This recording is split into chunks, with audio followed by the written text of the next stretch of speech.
So good day mga kaisda. Ayan, for today mag-update tayo dito sa ating isdaan kung ano ba ang nangyayari.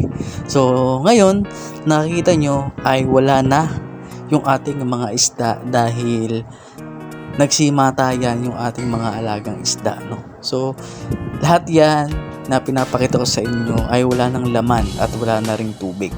Yan. Kaya ngayon ay nagbabalik tayo para mag-alaga ulit ng mga isda. So, comment lang kayo mga isda kung ano yung mga isda na pwede nating ilagay or alagaan dito sa ating isdaan. So ngayon, ang gagawin natin ay lilinisin nating mga aquarium na may mga laman tubig at lalagyan natin siya ng water conditioner. Para pag naglagay tayo ng ating mga alagang isda na ilalagay dyan or mga nasuggest nyo na ilagay natin dyan ay pwede na at hindi na magkakasakit yung ating mga alagang isda.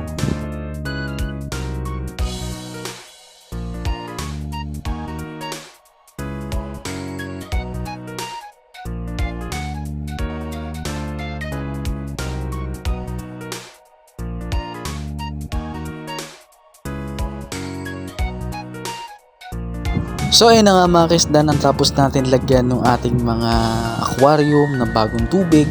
Ngayon ay lalagyan natin ng water conditioner para mas quality yung ating tubig pag naglagay tayo ng ating mga bagong isda.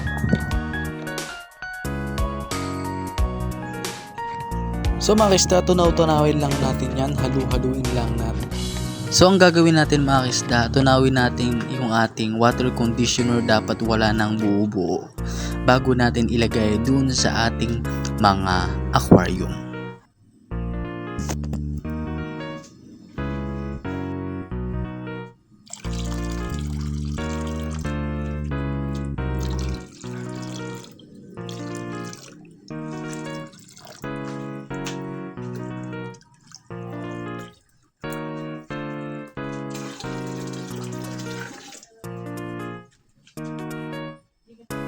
Bakit nga ba natin nilalagyan ng water conditioner yung ating tubig? Para maging crystal clear yung tubig natin.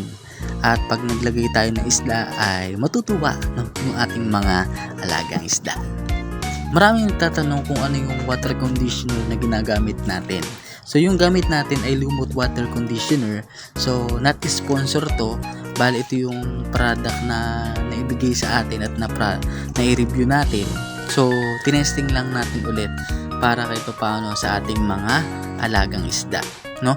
At sumunod, yun, marami naman akong ma-offer sa inyo kung ano yung mga magandang gamitin na water conditioner tulad ng Optima, yan, yung Aqua Mineral ng Watchupong, yan. Search nyo lang mga kaisda, marami pa na pwede kayong mamili para dyan sa water conditioner na gagamitin nyo. So ayun nga mga kaisda, dito nagtatapos yung ating vlog. Bali nalagyan natin yung ating water conditioner, yung ating mga aquarium, at maraming salamat sa panonood.